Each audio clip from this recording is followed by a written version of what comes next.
Hello guys, welcome to my channel let's crack judiciary. So guys, CrPC की आज हम section 1 से लेके 5 तक करेंगे, यानी कि चैप्टर 1 कवर कर लेंगे।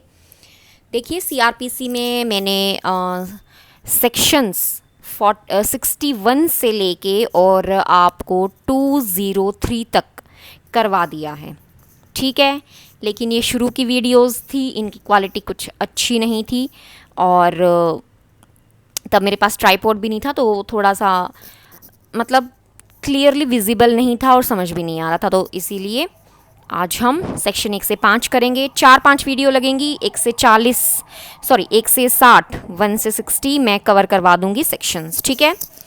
चलिए स्टार्ट करते हैं सेक्शन 1 से। Short title, extent and commencement. Chapter 1 से प्रीलिम का एक क्वेश्चन बन जाता है, या तो डेफिनेशंस में से आ जाएगा या फिर सेक्शन 4 का भी एक क्वेश्चन आ जाता है। सेक्शन 4 में जस्ट पूछ लेते हैं कि वो कहाँ डिफाइंड है, ठीक है। सेक्शन 1 में कहता है short title, extent and commencement.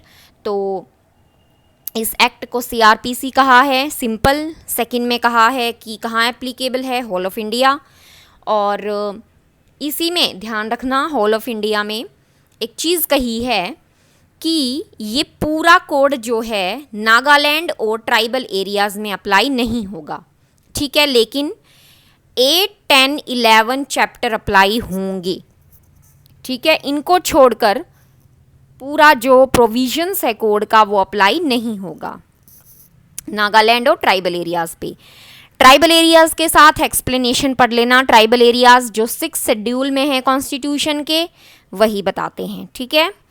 और एक और इसकी एक्सेप्शन है कि स्टेट गवर्नमेंट नोटिफाई करके पूरा कोड भी इन पे अप्लाई करवा सकती है, यानी कि 8, 10, 11 नहीं, पूरा कोड 8, 10, 11 तो होंगे ही होंगे अप्लाई, चाहे नोटिफाई करे चाहे ना। लेकिन इनके अलावा जो बच गए पूरा कोड, वो भी नोटिफाई करवा के अप्लाई करवा सकती है, ठीक है। सेक्शन 2 आ जाइए। डेफिनेशंस में काफ़ी इंपॉर्टेंट है, बन जाता है प्रीलिम का क्वेश्चन। 17-18 क्वेश्चन अगर आ रहे हैं तो आ जाता है। हाँ, इसमें एक चीज़ रह गई, थर्ड जो है कब फोर्स में आया सीआरपीसी? 1 अप्रैल 1974 को, 1974, 1 अप्रैल। सेक्शन 2 डेफिनेशंस है। ए, बेलेबल ऑफेंस। ध्यान रखिएगा, सेक्शन 2 के ए में बेलेबल और नॉन बेलेबल दोनों डिफाइंड हैं, ठीक है। तो बेलेबल और नॉन बेलेबल दो डिफाइंड हैं, किसमें? ए में। क्या कहता है बेलेबल ऑफेंस? कि ऐसा अपराध, ऐसा ऑफेंस जो पीछे फर्स्ट शेड्यूल में बेलेबल बताया गया है, या फिर अगर कोई और लॉ है, यानी कि सीआरपीसी नहीं हो, कोई और लॉ हो, तो वहां पे लिखा हो कि ये बेलेबल है या नॉन बेलेबल है। दो चीजें बताई हैं बेलेबल ऑफेंस की, ठीक है। और वर्ड यूज हुआ है, यानी कि फर्स्ट शेड्यूल में तो बता रखा है किसका? आईपीसी का, इंडियन पिनल कोड में जो ऑफेंसेस हैं कि भाई ये वाले ऑफेंस बेलेबल हैं, ये नॉन बेलेबल हैं। लेकिन अगर कोई और लॉ है, जैसे हम कोई और कानून पढ़ते हैं, तो उनमें वही बताया जाएगा कि बेलेबल है या नॉन बेलेबल है। और नॉन बेलेबल लिख दिया यहाँ पे अदर ऑफेंसेस, यानी कि जो बेलेबल में नहीं आए वो क्या होंगे? Non bailable, simple. बी में है चार्ज। इनको ऐसे याद करना, ए के बी में बेलेबल, बी सी में चार्ज, ठीक है। चार्ज भी ऐसा डिफाइन नहीं है, ये बताया है कि अगर चार्ज लिखा हो तो उसमें एक से ज़्यादा हेड भी हो सकते हैं, हेड ऑफ चार्ज, सिंपल। सी के सी में ही कॉग्निजेबल है, ठीक है। इनको याद करना पड़ेगा, डायरेक्ट पूछते हैं, यूपी उत्तराखंड में ज़रूर आता है इस तरह का क्वेश्चन। तो सी के सी में कॉग्निजेबल है। मैंने नॉन कॉग्निजेबल भी यहीं ले लिया है ताकि याद रहे। 2 के एल में नॉन कॉग्निजेबल है, ठीक है। तो सी के सी में क्या हो गया? कॉग्निजेबल। सिंपल है, एक ऐसा अपराध, एक ऐसा ऑफेंस जिसके लिए, और ध्यान रखिएगा जब आप ये पढ़ते हैं, वैसे तो आप ये सोचते हैं अरेस्ट विदाउट वारंट, ठीक है। ध्यान रखना, ऑफेंस भी लिया है या कोई कॉग्निजेबल केस भी लिया है, दोनों चीजें ली हैं। आप अगर डायरेक्ट में पढ़ेंगे, means an offence for which and cognizable case, ठीक है, दोनों चीजें ली हैं, ऑफेंस भी और कॉग्निजेबल केस भी। ये कॉग्निजेबल केस इस तरह से है, या हम आगे इसमें पढ़ते हैं सेक्शन 155 के 4 में, ठीक है। तो क्या लिखा है देखो, फर्स्ट शेड्यूल में या तो बता रखा है कि भाई ये जो है कॉग्निजेबल है, ठीक है, या फिर किसी और लॉ में बता रखा है क्या कि भाई अरेस्ट कर सकते हैं विदाउट वारंट, वो क्या होगा, कॉग्निजेबल। और नॉन कॉग्निजेबल 2L को भी यही हम निपटा देते हैं। नॉन कॉग्निजेबल ऐसा ऑफेंस और ऐसा नॉन कॉग्निजेबल केस जिसमें बिना ही वारंट आप अरेस्ट नहीं कर सकते, सिंपल। ठीक है, ऑफेंस केसेस का ध्यान रखना, ये कन्फ्यूजन क्रिएट करते हैं, तो आपको कन्फ्यूज नहीं होना है, ध्यान रखना इस चीज़ को। ओके, उसके बाद देखिए D complaint, again very important for prelim. Complaint पूछ लेते हैं तो DC, ठीक है, जैसे हमने AB किया, BC किया, इस तरह से याद सारे करना आप। DC में क्या है, DC में कंप्लेंट। कंप्लेंट देखो क्या है, चार्ट से समझिएगा। एक ऐसा एलिगेशन लगा दिया या तो बोलकर या लिखकर, किसको, मैजिस्ट्रेट को।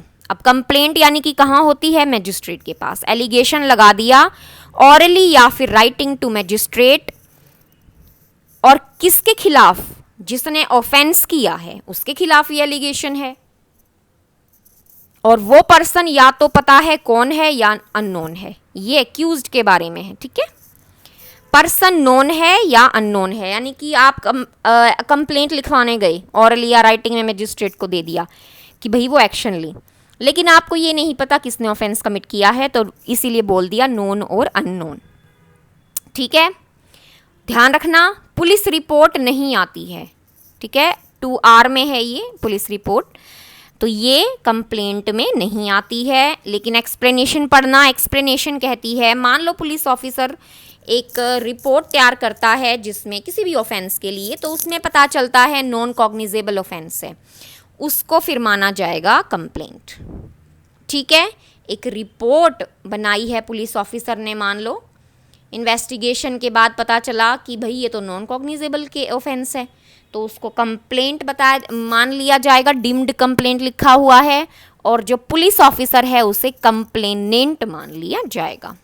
ठीक है, सिंपल, कुछ ऐसा इसमें नहीं है, बस ध्यान रखना क्या क्या कीवर्ड्स हैं, मैंने आपको ये लिख दिया है सारा।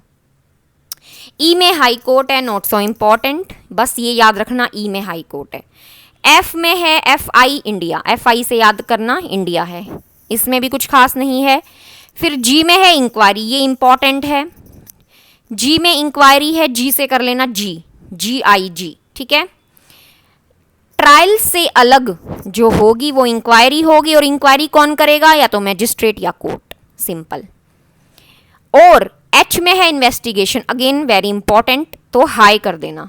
ठीक है, HI हाई, तो H इन्वेस्टिगेशन, किस लिए, इन्वेस्टिगेशन का मतलब क्या होता है, एविडेंस कलेक्ट करने के लिए। कौन करता है, ये इसका रेसिप्रोकल है, इंक्वायरी में मैजिस्ट्रेट या कोर्ट कर रहा था, एविडेंस कलेक्ट कौन करेगा, पुलिस ऑफिसर करेगा या कोई और पर्सन करेगा जो ऑथराइज्ड होगा मैजिस्ट्रेट के द्वारा। ध्यान रखना, इन्वेस्टिगेशन कभी भी मैजिस्ट्रेट नहीं करता है, खुद करवा सकता है। ठीक है, 156 में हमने ये बताया था, मैंने बहुत अच्छी तरह से आपको जब इन्वेस्टिगेशन करवाया था। ठीक है ना, तो ये दोनों ध्यान रखना। अच्छा, एक बात यहाँ पे मैं आपको बता दूं, ट्रायल पूरे क्रिमिनल प्रोसीजर में डिफाइन नहीं है, trial not defined anywhere. Question आ जाए प्रीलिम का कि ट्रायल कहाँ पे, तो आपको GH से कुछ कंफ्यूज नहीं होना है। G में इंक्वायरी में लिखा है other than a trial, word use हुआ है inquiry other than a trial, ये वर्ड यूज हुआ है, ट्रायल एज सच डिफाइन नहीं है, तो ये हाई हो गया और ये G हो गया। I में जुडिशियल प्रोसीडिंग, ठीक है, नॉट सो इम्पॉर्टेंट, I में बस याद रखना जुडिशियल प्रोसीडिंग। JL में याद रखना J से लोकल जुरिस्डिक्शन, ये भी कुछ इंपॉर्टेंट नहीं है। K है फिर इंपॉर्टेंट, मेट्रोपॉलिटन एरिया, सेक्शन 8 में हम आगे पढ़ेंगे, जो डिक्लेयर किया गया है सेक्शन 8 में वो होगा मेट्रोपॉलिटन एरिया। ठीक है, उसके बाद है MN, क्योंकि हम L कर चुके हैं पहले, कॉग्निजेबल के साथ मैंने बताया था आपको पहले ही, नॉन कॉग्निजेबल L में डिफाइंड है। M में है नोटिफिकेशन, ठीक है, जो ऑफिशियल गजट में आता है नोटिफिकेशन। N ऑफेंस, उत्तराखंड में ये क्वेश्चन था, यूपी में था, कई एग्जाम्स में था, इंपॉर्टेंट है, मार्क कर लेना, तो नो कर लेना offence, NO offence, NO offence. ठीक है, इस तरह से मतलब जब आप रिवाइज करें ना NO ऑफेंस इस तरह से बोल लेना। ये फिर आपको इस तरह से याद हो जाएंगे कि अगर आता है प्रीलिम में तो आप लिख सकते हैं। ऑफेंस क्या होता है? कोई ऐसा एक्ट या ओमिशन, यानी कि आपने कोई काम किया तब, या फिर आपको करना चाहिए था आपने ओमिट कर दिया तब, वो क्या होगा? ऑफेंस होगा। और सेक्शन 20 में जो कंप्लेंट आएगी कैटल ट्रेसपास एक्ट में, वो भी क्या होगा? ऑफेंस होगा। सिंपल है। उसके बाद आ जाइए ओ में। तो ओ के ओ में ही officer in charge of police station है। ठीक है, इंपॉर्टेंट इतना नहीं है, बस ओ से याद रखना। फिर पी से याद रखना प्लेस, ये इंपॉर्टेंट है। इसके ये जो इंक्लूड किया गया है, इंक्लूसिव डेफिनेशन है, ऐसा डिफाइन नहीं किया गया है, बताया है प्लेस क्या क्या माना जाएगा इस एक्ट के लिए। तो एक घर, एक बिल्डिंग, टेंट, व्हीकल, ये याद रखना, व्हीकल और वेसल। ध्यान रखो व्हीकल क्यों लिया है। मान लो गाड़ी में जैसे कोई ऑफेंस कमिट होता है, सपोज कीजिए रेप ही हो गया, ठीक है, या बस में छेड़खानी कर दी किसी ने, या चोरी हो गई, तो इसीलिए व्हीकल में इंक्लूड किया गया है प्लेस में। ठीक है, प्लेस को वाइड कर दिया है डेफिनेशन को, और ये इंक्लूसिव डेफिनेशन है। House, building, tent, vehicle, vessel, याद रखना। ठीक है, क्यों में है प्लीडर। तो प्लीडर जो भी प्रैक्टिस करने के लिए कोर्ट में अथराइज्ड होगा वो होगा प्लीडर। क्यों पी में याद रखना प्लीडर।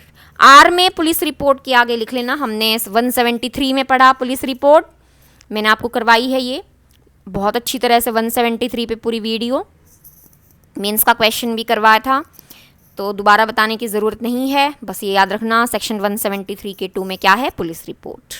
ओके, आर से आरपी पुलिस रिपोर्ट। एस से पुलिस स्टेशन, एस और स्टेशन से याद रखना, तो जो भी स्टेट गवर्नमेंट ने डिक्लेयर किया है पुलिस स्टेशन होगा ये, वो होगा। टी में prescribe, not so important. U में PP public prosecutor, important. U में पब्लिक प्रोसिक्यूटर, सेक्शन 24 लिख लेना आगे। सेक्शन 24 में है ये कि जो अपॉइंट किया जाता है और किसी पब्लिक प्रोसिक्यूटर की डायरेक्शन में जो काम कर रहा है वो भी क्या होगा? Public prosecutor. और वी में है सब डिवीजन। सब डिवीजन किसकी? डिस्ट्रिक्ट की, डिस्ट्रिक्ट लिख लेना आगे। वी से V S sub division. W summon case, देखो सम्मन केस और वारंट को केस को याद यूं रखना, डब्ल्यू में तो सम्मन है, डब्ल्यू के वारंट में नहीं है, ये एक्स में है, ये याद रखना, मतलब रेसिप्रोकल है, क्योंकि सम्मन केस वो होता है जो वारंट नहीं है, तो वारंट डब्ल्यू डब्ल्यू से नहीं एक्स के डब्ल्यू में आएगा, इसीलिए मैंने सम्मन और वारंट को ऐसे रेसिप्रोकल कर लिया, क्योंकि सम्मन केस को डिफाइंड ही ऐसे किया है कि जो वारंट केस नहीं है वो सम्मन केस है। ठीक है, तो एक्स में क्या है, सॉरी डब्ल्यू में क्या है? सम्मन केस। सम्मन केस क्या है? जो वारंट केस नहीं है वो सम्मन केस है। डब्ल्यू ए, इसके आगे लिखना 2009 में ऐड किया था, अमेंडमेंट पूछ लेते हैं। विक्टिम कौन है? तो एक्यूज्ड पर्सन के एक्ट या ओमिशन से जिसे कुछ लॉस या इंजुरी हुई है, ठीक है, ये लॉस इंजुरी कौन से हैं? ये इंडियन पीनल कोड में डिफाइंड है, तो वो क्या होगा? विक्टिम होगा। और अगर वो मान लो विक्टिम था मर गया, तो उसके गार्जियन और लीगल हियर भी क्या होंगे? विक्टिम में शामिल हो जाएंगे। ठीक है, अब आ जाइए एक्स पे, वारंट केस। वारंट केस ऐसे केस जो डेथ, लाइफ इम्प्रीजनमेंट और 2 साल से ज़्यादा वाले इम्प्रीजनमेंट जिनकी है वो होंगे वारंट केस। ठीक है, डब्ल्यू में नहीं है ये, डब्ल्यू में क्या है? सम्मन, एक्स में है वारंट केस। फिर वाई है लास्ट। वर्ड्स जो भी यहाँ पे यूज़ किए गए हैं और डिफाइंड नहीं है, जैसे मैंने आपको भी बताया लॉस इंजुरी है ना, यानी कि ये बता दिया लेकिन डिफाइन तो नहीं किया, तो उनका वही मतलब होगा जो इंडियन पीनल कोड में होगा। ठीक है, words and expressions not defined here in CrPC, they have the same meaning as in Indian Penal Code. Example मैंने आपको लॉस इंजुरी का बता ही दिया। ठीक है, उसके बाद सेक्शन 3 बिल्कुल भी इंपॉर्टेंट नहीं है, 2 पेज का है, कोई जरूरत नहीं है पढ़ने की, केवल लिखना कंस्ट्रक्शन ऑफ रेफरेंसेस। ठीक है, अगर मन करे तो टाइम हो तो पढ़ लेना, अदरवाइज ना प्रीलिम का आज तक आया है और चांस भी नहीं है, ऐसा कुछ इसमें है ही नहीं। सेक्शन 4 फिर याद रखना, डायरेक्ट आता है प्रीलिम का क्वेश्चन कि जो ट्रायल है आईपीसी के ऑफेंसेस में और दूसरे लॉ में वो कहाँ डिफाइंड है, उसका मतलब सेक्शन कौन सा है, तो 4 सेक्शन है इसका। ठीक है, दो इसके सब सेक्शन हैं। देखो क्या कहता है पहले में कह रहा है कि आईपीसी में जो भी ऑफेंसेस हैं वो यहाँ सीआरपीसी में इन्वेस्टिगेट, इंक्वायर और उनका ट्राई किया जाएगा। सिंपल एक चीज कहता है। और दूसरे सब सेक्शन में कहता है मान लो कोई और लॉ है, ठीक है, किसी और लॉ में ऑफेंसेस हैं तो वो वहीं उसी प्रोविजंस के अकॉर्डिंग डील किए जाएंगे।